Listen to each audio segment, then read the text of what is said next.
नाशिक शहरातले अजित पवार गटातील काही कार्यकर्ते जे आहेत ते आज शरद पवारांच्या उपस्थितीमध्ये बारामतीतल्या गोविंदबाग या निवासस्थानी पक्षप्रवेश करतात। आपल्याबरोबर माजी आमदार नितीन भोसले आहेत। आज साधारणतः किती कार्यकर्ते जे आहेत ते पक्षप्रवेश करतायत, कोणाकोणाचा नक्की पक्षप्रवेश होणार आहे, महत्त्वाचे काही पदाधिकारी आहेत? आमच्याकडे नाशिकचे आदरणीय नेते नानासाहेब महाले जे राष्ट्रवादी काँग्रेस पक्ष अजितदादा गटाचे प्रदेश सरचिटणीस आहेत, माजी नगरसेवक आहेत, माजी स्थायी समिती चेअरमन आहेत, त्यांच्या नेतृत्वाखाली आणि असंख्य पदाधिकारी आणि कार्यकर्ते आज या ठिकाणी प्रवेश करतात। आगामी काळामध्ये नाशिकमध्ये काय पक्षप्रवेश जे आहे ते आणखी वाढू शकतात अजित पवार गटातून? खूप मोठ्या संख्येने लोक माघारी येणार आहेत। नुसते आमच्याच पक्षाचे नाही तर इतर पक्षातले सुद्धा लोक मोठ्या संख्येनं आमच्या पक्षामध्ये आगामी काळात तुम्हाला बघायला मिळेल की शरद पवार राष्ट्रवादी काँग्रेस पक्षात प्रवेश करणार आहेत। महाविकास आघाडीचे खासदार नाशिकला निवडून आल्यामुळे महाविकास आघाडीचा आत्मविश्वास त्या ठिकाणी वाढलाय किंवा आणखी काही पक्षप्रवेश जे आहे ते महाविकास आघाडीकडे होऊ शकते? अत्यंत प्रचंड मोठ्या प्रमाणात सगळ्यांचा आत्मविश्वास वाढला आणि लोकांना आता विश्वास बसला। गेले 10 वर्ष सातत्यानं भारतीय जनता पक्ष लोकांची जी फसवणूक करतोय की बेरोजगारी असेल, त्या ठिकाणी शेतीचे प्रश्न असतील, कांद्याचे दरवाढ, सगळ्या बाबतीत ह्या ठिकाणी फेल आहे। म्हणजे नाशिक शहरातलं तुम्ही बघाल तर खासदार 10 वर्ष आणि तिन्ही शहरातले आमदार भारतीय जनता पक्षाचे होते। एकही नवीन कारखाना नाशिकमध्ये येऊ शकला नाही, IT पार्क येऊ शकला नाही, नाशिकचा काही विकास झालेला नाही आणि लोक यांच्या खोट्या जुमलेबाजी सरकारला आता कंटाळलेत। छगन भुजबळांमुळे महायुतीचं नाशिक जिल्ह्यामध्ये पारडं जड आहे असं सातत्यानं सांगितलं जात होतं, मात्र महाविकास आघाडीचा खासदार त्या ठिकाणी निवडून आला।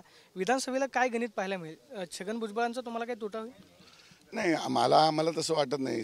भुजबळ साहेब नक्कीच मोठे नेते, त्यांनी काम पण केलेलं आहे, पण ज्या पद्धतीनं त्यांना ह्या भारतीय जनता पक्षाने ह्या आत्ता लोकसभेच्या रिंगणामध्ये खेळवलं, वेड्यात काढलं असंच आम्ही म्हणू आणि निष्कारण त्यांच्याबद्दलचा संशय इकडे सगळीकडे तयार केला आणि नंतर त्यांना अशी परिस्थिती की त्यांना सांगायला लागलं भीक नको कुत्रावर, मला ते तिकीटच नको। अशा पद्धतीने भारतीय जनता पक्षाचा हा कायमचा उद्योग आहे की मित्र पक्षाला चांगल्या लोकांना पक्षात घ्यायचं, सडवायचं आणि त्यांना अशी ट्रीटमेंट द्यायची। नाशिक जिल्ह्यामध्ये साधारणतः शरद पवार गटाला किती जागांची तुम्ही महाविकास आघाडीकडे काय मागणी केली आहे का?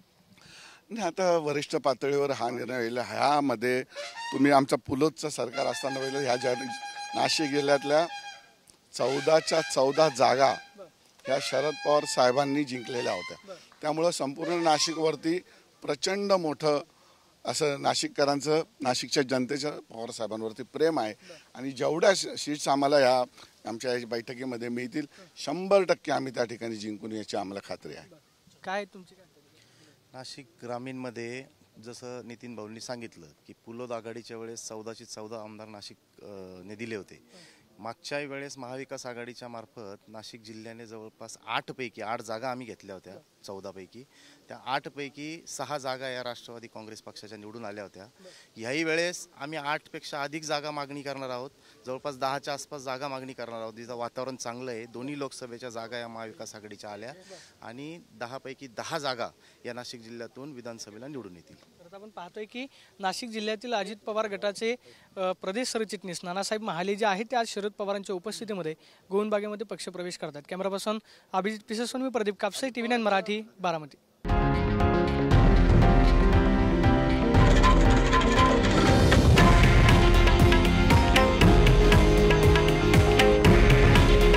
हे आहे देशातील नंबर 1 न्यूज नेटवर्क आणि आपण पाहत आहात TV9 मराठी। काळजी तुमची, हित महाराष्ट्राचं।